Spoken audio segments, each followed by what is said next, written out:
Engine condition fresh আছে, একদম পাতি সেট ফ্রেশ।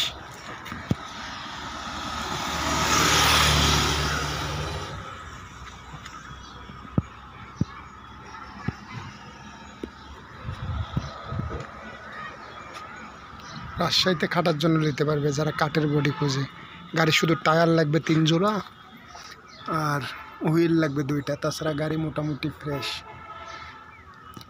রাজশাহীতে খাটার জন্য রাজশাহী বডি, আড়াডাসা কাঠ, আড়াডাসা কাঠ।